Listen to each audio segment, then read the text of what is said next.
1857. Allan Kardec apresenta a doutrina espírita, uma proposta conciliatória para o dilema entre fé e razão. Observando o fenômeno das mesas girantes, recolhe mensagens dos espíritos superiores. Nasce a doutrina espírita, ciência, filosofia de consequências morais, uma nova era de conhecimento sobre a imortalidade da alma, a reencarnação e a comunicação entre os mundos. Espiritismo, a evolução última da ciência e a terceira revelação de Deus. Bem, meus queridos amigos e irmãos, muito boa noite.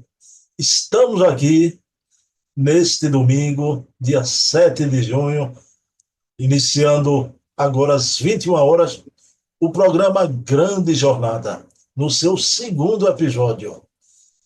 E sempre será na companhia do pesquisador espírita Luiz Jorge Lira Neto, autor de uma obra-prima, Os Livros dos Espíritos, um estudo das 16 edições francesas, dos originais franceses, já, onde ficou comprovado sobejamente que Allan Kardec não foi apenas o codificador.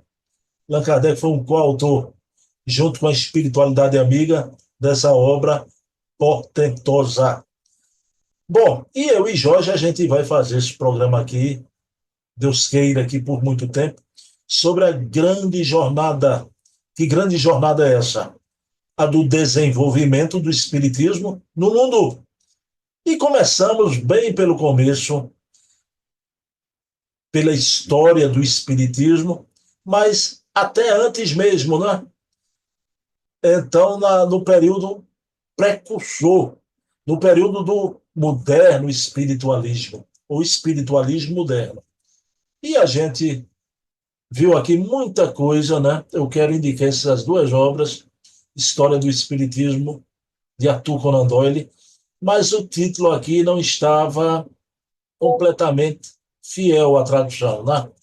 Então temos aqui a sua edição mais nova, História do Espiritualismo, consertando em muito boa oportunidade o tema anterior. Tá? E nós vimos aqui o que é o moderno espiritualismo, né? O que foi. Vimos o espiritualismo surgindo na América e o seu fenecimento. Hoje vamos ver o espiritualismo moderno na Europa, nas Europas, como diziam os nossos avós já. E também lá a influência que teve no espiritismo, como Kardec viu o espiritualismo moderno e também o seu fenecimento e desaparecimento da Europa, né? Tudo isso na noite de hoje. Mas vamos já levar o pensamento a Deus, agradecer ao nosso Pai de bondade infinita por mais essa noite de estudos, de empreitada de divulgar a memória, a historiografia espírita e que possamos ter um programa bom, com beneplácito do alto, dos amigos do plano espiritual. Então, pedindo permissão a Jesus, a quem tudo devemos, iniciamos o nosso programa da noite de hoje.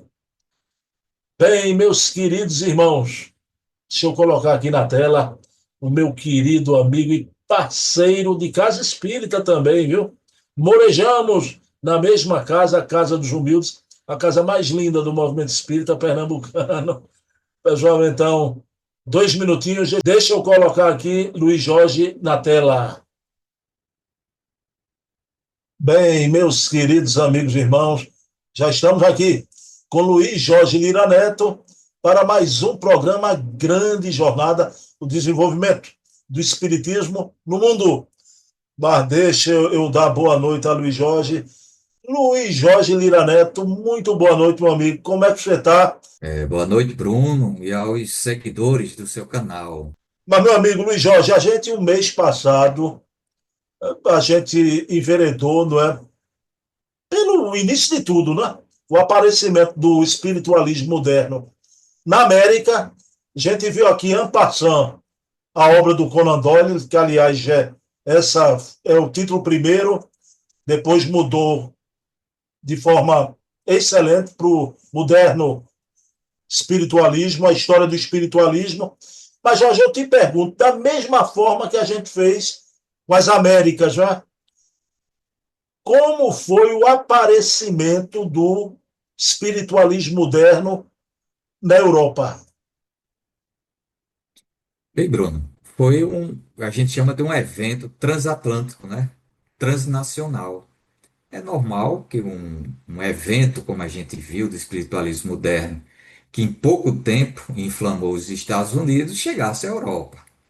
E chegou através dos médiuns que viajaram, notícias que também circularam. Então, a gênese do espiritismo da França veio do espiritualismo moderno, um movimento muito forte nos Estados Unidos, que em pouco tempo circulou em diversos centros de cidades importantes, chamou a atenção da universidade, de estudiosos, da imprensa, do clero. E uma notícia dessa circula pelo mundo, né? Circula realmente através dos navios que faziam as comunicações, que levavam jornais dali para cá. Era assim que as pessoas tomavam ciência do que estava acontecendo ao redor do mundo. Jorge, esse aparecimento, né, se deu apenas na burguesia parisiense, nos boulevards, por exemplo, as mesas girantes, ou chegava até na Choupana também? Bruno, o que a gente tem de notícia era mais um movimento chamado burguês, né, da época francesa. Não há outras pesquisas mais aprofundadas. Por quê?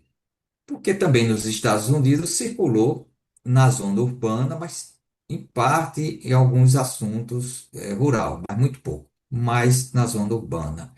Porque eram essas que tinham tempo livre para poder ler notícias, se instruir, mas assim, falta ainda estudo sobre espiritualismo moderno, é muito pouco material. Porque é um fenômeno que a gente coloca transnacional, né, em trânsito, principalmente pelo Atlântico. Mas vamos ver que isto logo se espalha pelo mundo, Bruno. E a gente tem notícias é que os médiuns começaram a viajar dos Estados Unidos para a Europa. Isso aqui é interessante, né? Aí a gente pergunta se será que não tinha médiuns em outros locais, que eram algo específico que descobriu no espiritualismo moderno? A gente sabe que não, que a mediunidade está ligado com um fator humanidade, né? Desde que surgiu a humanidade. Mas, como um sentido racionalista, experimental, científico, político e social, foi o espiritualismo moderno. Ele trouxe essa visão de que podia se comunicar com o plano espiritual sem rito, sem mito, sem as instituições religiosas, as tradicionais. Ou seja, as pessoas que eram médium tinham acesso direto, seja homem ou mulher. Você imagina no século XIX, que só os homens, Bruno, né, estavam em vida pública, votava e as instituições religiosas tradicionais, tudo com homem. Aí, de repente, o elemento feminino aparece com preponderância. Médiuns saindo à noite para fazer exibições, colocando as suas indagações. Isso fez parte do liberalismo, da liberdade do gênero feminino. Aí elas reivindicaram o voto, reivindicaram voz, começaram a ser responsáveis por reuniões, eram centro das atenções as mulheres. Não tinha médios masculinos? Tinha, mas as mulheres, principalmente as irmãs Fox, fizeram grande sucesso. Então, é, é, há uma dificuldade, né, do espiritualismo moderno, a gente vai abordar um pouco mais, é que ela não tinha um núcleo central, era disperso. Não é? Só na Filadélfia, 300 núcleos de experimentação de relação com o mundo espiritual, familiares, dispersos. Aí vamos ver esses médiums, que alguns foram para a Grã-Bretanha, primeiro, que se tem de notícia. Alguns colocam que foi na Inglaterra, outros estudiosos dizem que foi na Escócia. Mas que o que é importante é assim, a gente tem a informação que uma das primeiras médiuns norte-americanas, veja, feminino, a Maria Hayden, que desembarcou lá na Inglaterra por 1852. Olha, um fenômeno que começou em 48, já com 4 anos, já estava aportando uma médium lá. Outro médium, aí sim, muito conhecido no movimento espírita, o Daniel Douglas Home, de fenômenos assim muito palpitantes de levitação, né? Ele fez, não é, Bruno? Demonstrações, inclusive na classe dos nobres, da classe real, sair pela janela e entrar pela outra, pelo espaço. Kardec Era chamado de um médium voador por conta disso. voador. Tem caricaturas, né? E Kardec fez artigos, né? Nas primeiras revistas espíritas. E depois, como sempre, a crítica foi em cima dele, que ele estava se aproveitando da sua relação com a elite francesa e inglesa da Europa, as cabeças coroadas, para auferir algum ganho. Mas era um médium, assim, de saúde frágil. Mesmo com a saúde frágil, ele viveu muito para o tipo de doença que ele tinha, né? Então, ele prestou um enorme serviço, chamou a atenção com esse processo. Mas aí sim, era muito refinadas as apresentações do médium Ron. Então, era algo assim, sem grandes aglomerações, era um pouco restrito e tal. Mas na esteira do Home vê os irmãos Davenport. Esses dois completamente diferentes.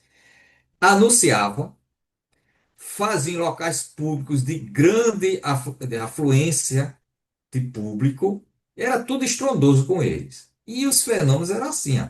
Os instrumentos musicais levitavam, eles levitavam, fenômenos de efeitos físicos, ruídos, era uma fé. E cobravam por isso. Mas esses irmãos foram muito arrojados. Mas, Bruno, a maior propagandista, infelizmente não estudada, citada por Conan Doyle, é Emma Hadley Britten, ou Brighton.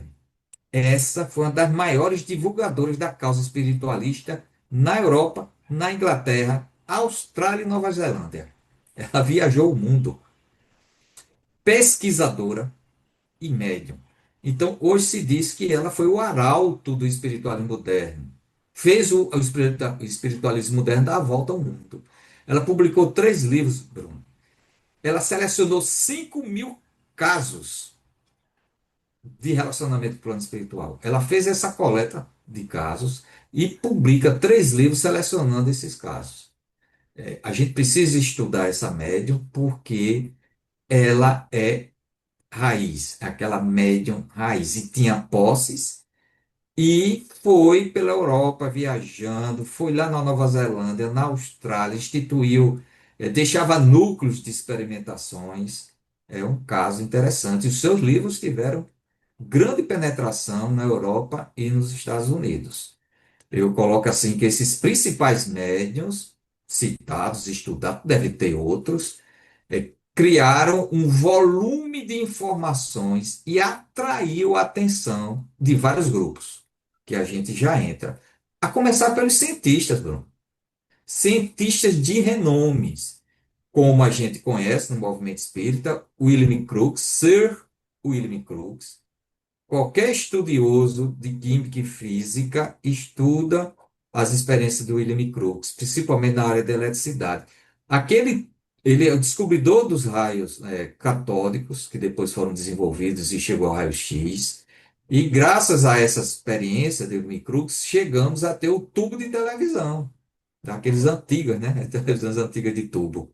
Jorge, e também ele descobriu, Irving Crooks, o elemento talium, que está na tabela É, periódica. Thalion, e ele foi um dos grandes físicos, também experimental, participante da Sociedade Real de Ciência da Inglaterra, E ele foi um dos primeiros a mergulhar. E ele começou, Bruno, é, pelo, pelo Home. Ele foi investigar Home, foi investigar Kate Fox, que viajou para a Inglaterra para ser pesquisada por ele, uma das irmãs Fox, e a Florence Cook, que é bem conhecida, né, do movimento espírita. E essas experiências de materializações foram bem documentadas e tudo. Ora, também existiu um médico com mediunidade cura, G.R. Newton. Ele é um médico curador, também americano, e ele foi para o continente europeu mais tardio, já em 1970, mas também causou. Esses médios a gente precisa estudar, não estuda, né? Porque nós espíritos ficamos circunscritos ao espiritismo, e o espiritualismo moderno agora está chamando a atenção de alguns acadêmicos espíritas para essa questão. Agora, Mas, Luiz Jorge, uma pergunta. O William Crookes, quando vai estudar Florence Cook, aquilo ali já é pós-Kardec, não é? As materializações. já, Já, ok. mas durante Kardec ele estudou o médium Home Mas, e a Kate Fox. Ele já tinha, né, essa introdução. Ele foi apurando o método, né, de pesquisa. E mais, não era só ele, né? Ele tem outros médios que também tem esse lado. Olha, olha, Bruno, a gente levanta rapidamente. Olha. William Crookes, Sir Oliver Lodge, que é um físico e escritor também inglês, o biólogo Alfred Russel Wallace, Freddy Russell Wallace. o Camille Flammarion, né, conhecido nosso, Charles Richer, Ernest Bolzano, César Lombroso, Friedrich Zoller, Alexander Zakov. Então, ali, meados do século XIX, a final do século XIX, tinha esses grandes cientistas, prêmio Nobel, mas também tinha seus contraditores. E aí tem dois que foi muito em cima dos relatórios de de Faraday, por quê? Aliás, de William Crookes. William Crookes, ele primeiro foi para a Florence Cook, ele foi direcionado pela Sociedade Real de Ciência da Inglaterra. Então, ele foi designado. Aí ele fez um relatório, fez o segundo, mas teve a contraposição de outro grande físico, o maior físico experimental do século XIX, Faraday, e John Tyndall. Eles foram desfavoráveis, desclassificou o método, disse que era falho o método de William Crookes, mas o William Crookes, em debate lá na sociedade, disse o seguinte: tudo bem, se você acha falho, vamos refazer o método e você vai comigo aplicar. Faraday não foi, não quis ir, simplesmente ficou nisso. O William Crookes teve dificuldade na sociedade, refez algumas coisas e não negou, continuou aferindo, mas arrefeceu-se, né? De certa forma, não deu muita continuidade, que houve muita crítica em relação a isso. E mas você veja, esses outros grandes cientistas não tinham nenhum pudor, nenhum preconceito em estudar os lados espiritual da questão. E veja, é, várias sociedades acadêmicas de ciências surgiram nos Estados Unidos, na Inglaterra, sociedades de estudos psíquicos, algumas ainda em funcionamento, embora a gente começamos a ter algumas mudanças, né, de paradigmas. A gente vai ver que uma grande mudança de paradigma no século XX foi a descoberta do inconsciente, por Sigmund Freud, com a psicanálise. Isso realmente deu uma pancada muito grande e tendeu as coisas mais para o sistema materialista que a gente vive hoje. Mas, Isso foi Jorge, muito forte. me diga uma coisa, né? Quando a gente vai descobrir nas fontes primárias que estão sendo resgatadas hoje, né? De onde Kardec descobriu, tanto o médium tinha ali na Paris, né? Exatamente pelo motivo que Jorge expôs aqui, não é? O espiritualismo moderno, com suas asas, não é? Então, Acontecia na França. Mas a pergunta que eu lhe faço, Jorge, dentro dessa linha do tempo, que entendimento tinha Allan Kardec do espiritualismo moderno? Isso é uma grande pergunta, Bruno. Porque se é algo que circulou, a França, ela era o centro das novidades do mundo ocidental. Ali, meados do século passado, XIX, os olhares eram para a França. O Brasil mesmo começou a se afrancesar ali quando Dom Pedro, o imperador, trouxe uma comunidade francesa de estudos, de especialistas de pintura, e começou a se afrancesar. O francês era a língua culta, a maneira, a comida e tudo. Então, é muito difícil dizer que Kardec não tivesse essas informações, porque ele lia os jornais e tudo, e mais. Ele estava dentro de um grupo muito afinizado com o espiritualismo moderno, que é o grupo dos magnetizadores, seguidores de Mesmer, que se afinizaram também nos Estados Unidos com o espiritualismo moderno. Então, com certeza, trocaram informações, os jornais circularam, essas novidades de mesas girantes no Império Russo, Otomano, Itália, Espanha, Portugal, Países Baixos, Suíça, Bélgica, Áustria, a gente viu até Nova Zelândia e Austrália. Circulava muito. E Kardec, interessado nos fenômenos, como ele disse, há 35 anos que ele estudava os fenômenos magnéticos, com certeza ele chegou a ele. E ele relata no seu diário, que a gente considera lá Obras Póstumas, um mini diário, né, de Kardec, que foram os estudiosos do magnetismo que o convidaram para ver este fenômeno.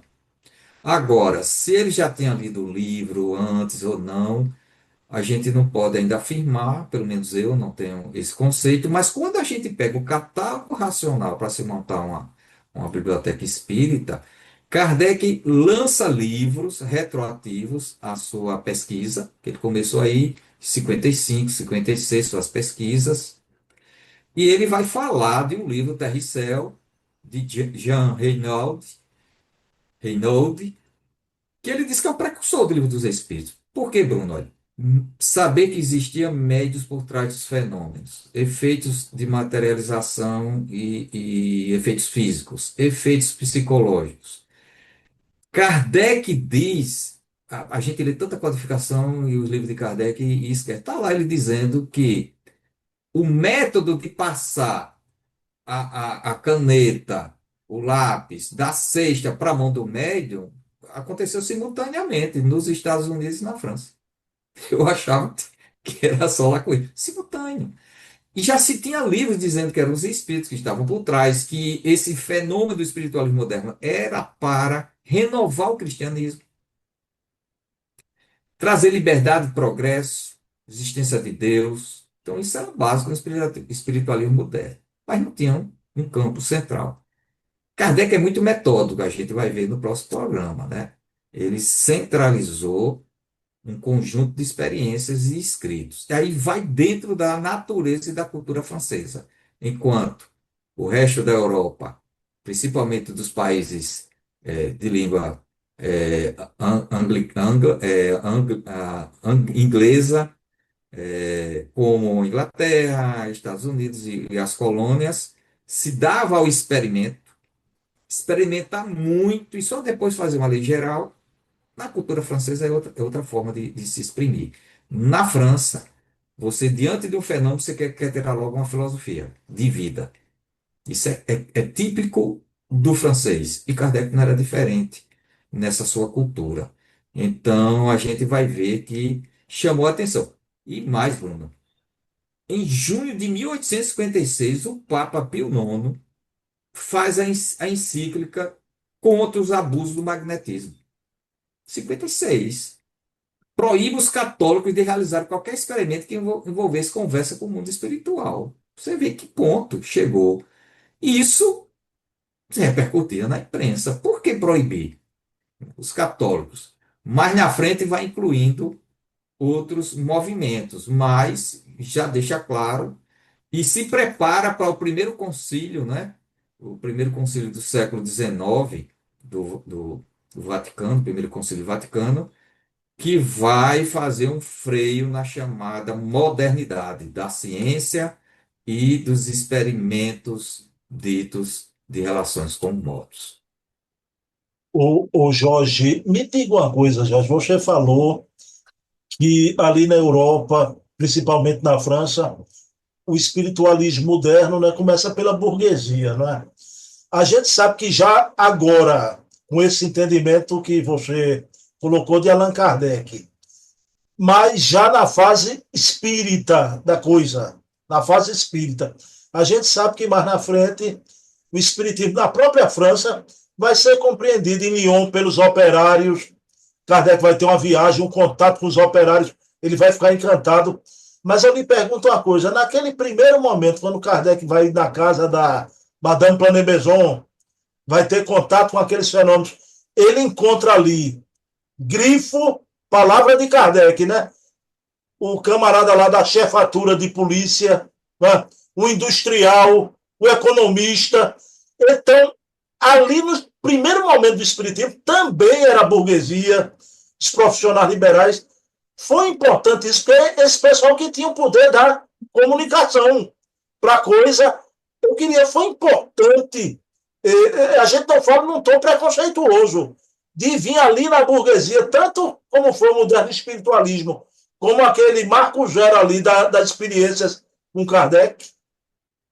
Sim, Bruno, isso é importante porque a gente não pode analisar esses fenômenos sociais sem ver o contexto. A França foi um dos países mais tardios da Revolução Industrial, comparado com alguns países da Europa desenvolvidos.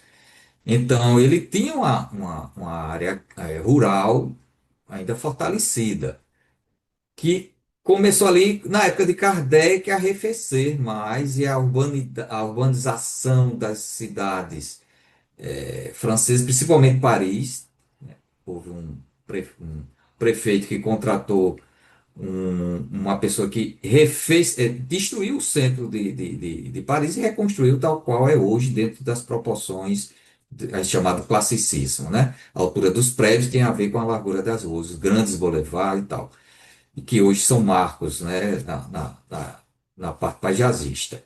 Então, é, mas não se tinha uma pesquisa como estava a área rural, mas a área rural, Bruno, é muito focada na questão da agricultura, da pecuária, então é um ritmo, pouco tempo para estar se dedicando a estudos a essas questões. Mas, no que você falou, as viagens de Kardec, que a gente vai ter a oportunidade de conversar, vai ser, eu acho que um programa só com as viagens de Kardec, mudou a visão de Kardec e mudou também a estrutura dos livros fundamentais. Você vai ver que ele começa lá em Lyon a verificar, é uma cidade operária, os operários e o grande sentido religioso, Bruno. As viagens de 62, que impactou lá no Evangelho segundo o Espiritismo. A gente vai ver se dá para fazer um link. Jorge, eu vou te fazer agora uma. A pergunta é a pergunta derradeira, mas não é para acabar o programa agora, né? Porque vai ter um bônus. Vou pedir a você um bônus também. Luiz Jorge, isso tudo, tanto na América, né? E a chegada do espiritualismo moderno na Europa. Claro, vem o advento do espiritismo. Eu depreendo que, com o espiritismo, a chegada do espiritismo, houve esse arrefecimento do espiritualismo moderno. Eu queria que você falasse, ou outras causas também, do porquê, da mesma forma que aconteceu na América, vai acontecer o declínio do espiritualismo moderno na Europa. Os estudiosos acadêmicos eles levam algumas considerações. Primeiro, ele não tinha uma autoridade central, um centro de convergência, aquilo que Herculano Pires diz. Um centro espírita era, antes de tudo, um centro de convergência do espiritismo. E é fundamental porque Herculano coloca isso. Porque se não tiver um centro de convergência, Bruno, vai ficar nas nuvens, não é? Sem um direcionamento e isso vai perdendo força. O espiritualismo moderno não tinha um foco central. Não tem alguém direcionando, alguém, uma instituição. Entrou em algumas igrejas, uma igreja fundada com o termo espiritualismo moderno, mas não vingou. As associações científicas em cima do espiritualismo moderno se transformaram no começo do século XX. Então, o primeiro ponto é esse, apesar de tentar essa institucionalização. O segundo, eles falam que a descoberta das práticas orientais, doutrinas orientais, começou no final do século XIX. Quando a Inglaterra, ali a França dominando a Ásia, começou a trazer escritos das chamadas práticas religiosas do confucionismo, do taoísmo, hinduísmo, brahmanismo, e mostrando que era algo muito sofisticado. Então as pessoas se debruçavam sobre lá e via outras explicações que não eram espíritos, não é? Houve também fraudes, descobertas de médiuns, isso realmente trouxe um ponto. A gente viu mesmo que a família Fox dizer que aquilo que ela faziam era verdadeiro. Mas o grande embate ali no começo do século XX foi o paradigma científico da descoberta do inconsciente. Pronto, aí se tinha uma outra causa bem alinhada com o pensamento científico materialista que vinga até hoje. Agora, mas também tem, Bruno, assim, o espiritualismo moderno foi se fixando em médiuns. E as informações eram conflituosas, aquilo que o médium trazia em relação ao outro, do plano espiritual. Mas, poxa, os espíritos não se combinam, trazem informações conflitantes. E essas ilhas em torno de médiuns, médiuns importantes, aí foi criando dificuldades e se arrefeceu. A gente vai ver que isso também ocorreu com o espiritismo na França, por alguns desses itens, né, que a gente vai também discutir em futuros programas.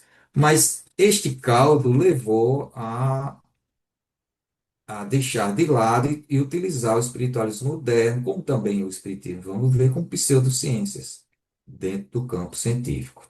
Mas vingou, por outro lado, em outras situações. Interessante é que a gente vai ver na Hungria, Bruno, o espiritismo de Allan Kardec chegando na Hungria, no século XIX, e se transformando no movimento religioso da povo no Brasil. Igual ao Brasil. Jorge, era um bônus que eu ia pedir a você, mas graças a Deus você já preparou o terreno, né? Eu não preciso nem pedir permissão, então, né? Eu queria que você falasse, que você falou aí, deu uma aula aí da pessoal da ciência, né? Você foi para Crookes, Alfredo Russo Wallace e todos, né?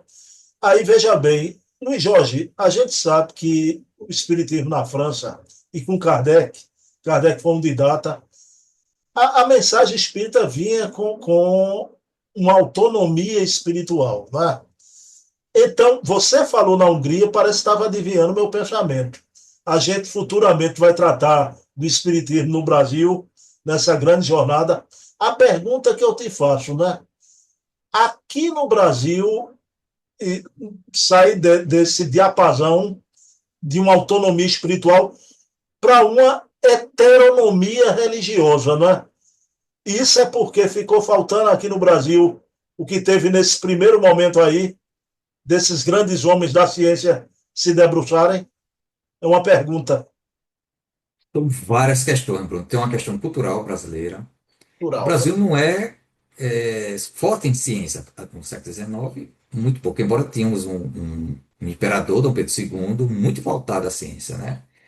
Mas não tínhamos uma cultura, uma tradição, nem filosófica. Embora filosófica a gente tinha, a gente é pouco estudado, científica menos. Mas o polo maior aqui no Brasil, cultural, é religião, e não vingou. Poderia ter vingado alguns pontos, mas não saberíamos se ele teria o espiritismo atingido um número de pessoas como tem hoje.